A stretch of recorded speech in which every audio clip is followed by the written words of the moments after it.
வணக்கம். ஒருங்கிணைந்த குழந்தைகள் வளர்ச்சி திட்டம், ஈரோடு மாவட்டம் சத்தியமங்கலம் வட்டாரம் அங்கன்வாடி மையத்தில் பணியாளராக பணிபுரிகிறேன். எங்களுக்கு வழங்கப்படும் இணையுணவு மாவில் ரவை எப்படி செய்வது என்பதை பற்றி இப்போது பார்க்கலாம். முதலில் ஒரு கடாயை எடுத்து அடுப்பில் வைத்துக் கொள்ளவும்.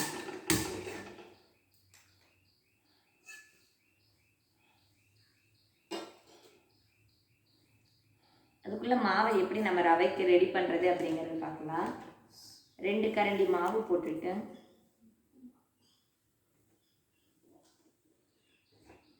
ரெண்டு கரண்டி மாவை பவுலில் எடுத்துக்கிறோம்.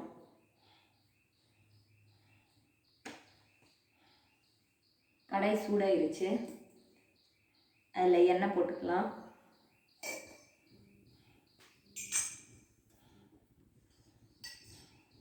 எண்ணெய் தேவையான அளவு போட்டுக்கலாம்.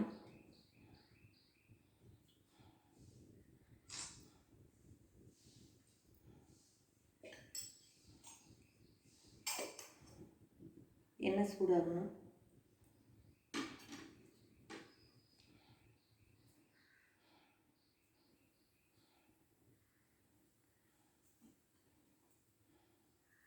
கடுகு கொஞ்சம் போட்டுக்கோங்க, ஒரு 1/2 டீஸ்பூன்.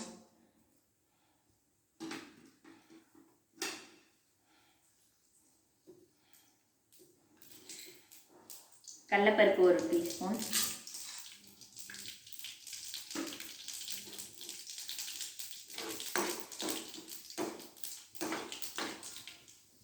நம்ம ரவைக்கு தேவையான வெங்காயம், மிளகாய், கருவேப்பிலை எல்லாம் நறுக்கி வச்சிருக்கோம்.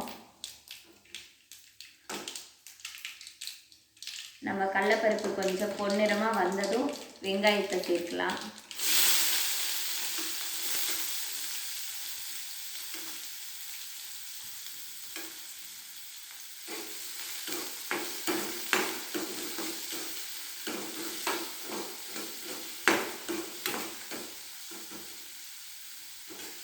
பச்சை மிளகாய், வரமிளகாய் 2 எடுத்துருக்கோம். எதுக்காகனா மாவில் ஆல்ரெடி இனிப்பு இருக்கும், அது நம்மளுக்கு ரொம்பவுமே தெரியாததுக்காக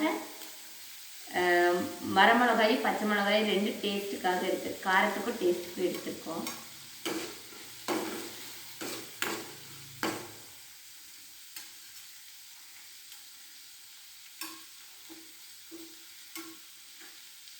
இப்போ எல்லாமே கலந்துக்கிட்டோம். மிளகா, கருவேப்பிலை, கொத்தமல்லி தலையெல்லாம் போட்டு நல்லா வதக்கணும். அது வதங்குறதுக்குள்ளே நம்ம மாவை ரெடி பண்ணிக்கலாம். மாவு எடுத்துக்கிட்டு ஒரு பவுலில் அதில் கொஞ்சம் கொஞ்சமாக தண்ணி சேர்க்கணும். நம்மளுக்கு உதிரி உதிரியாக வர மாதிரி கொஞ்சம் கொஞ்சமாக தண்ணி சேர்த்து கலந்துக்கணும். அப்போ தான் அது உதிரி உதிரியாக வரும். கொஞ்சமாக தண்ணி தெளித்து போட்டு நல்லா இப்படி கலக்கினோம்னா அது உதிரியாயிடும்.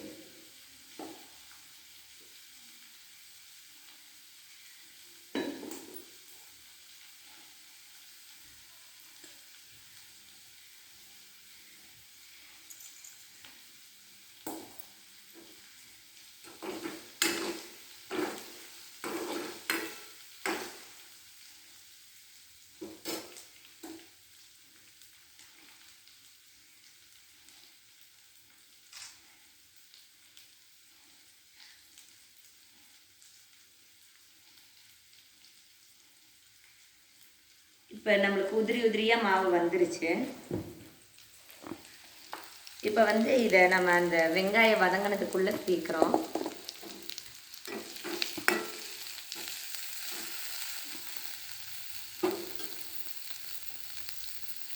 இப்போ இந்த உதிரி உதிரியாக வந்த மாவை இது கூட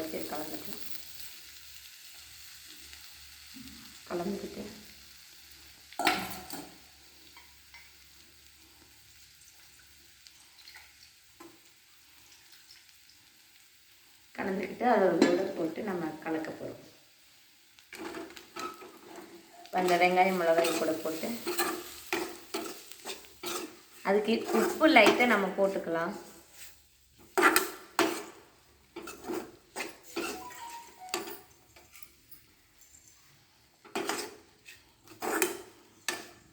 இருங்க, இது முதல்ல கட்டியாகாத மாதிரி நல்லா கலந்துக்கலாம். கலந்துட்டு கடைசியாக உப்பு சேர்த்துக்கலாம். அதுக்கு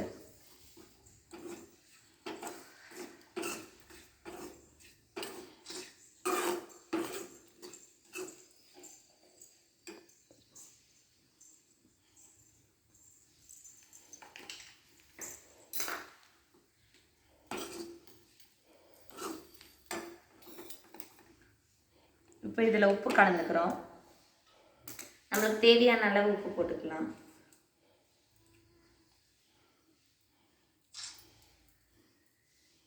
போதும்.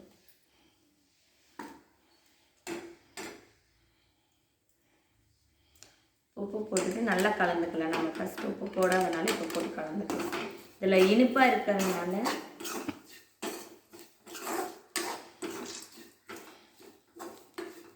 இப்போ கடைசியாக வந்து இது மேலே லைட்டாக எண்ணெயும் கொத்தமல்லியும் போடுறப்ப இது இன்னும் டேஸ்ட் இருக்கும்.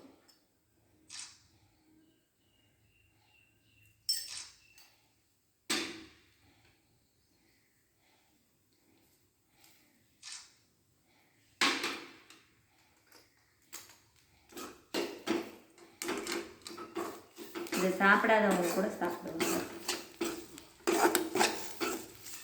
இப்போ நம்ம அடுப்பை அணைச்சிக்கலாம்.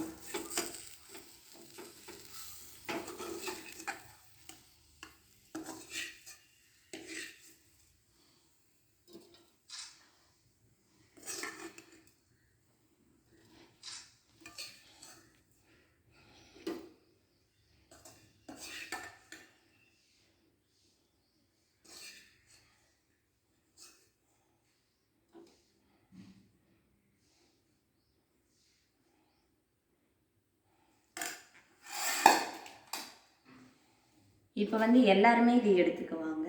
குழந்தைகள்லேருந்து பெரியவங்க வரையிலும் எடுத்துக்கலாம். இது நன்றி.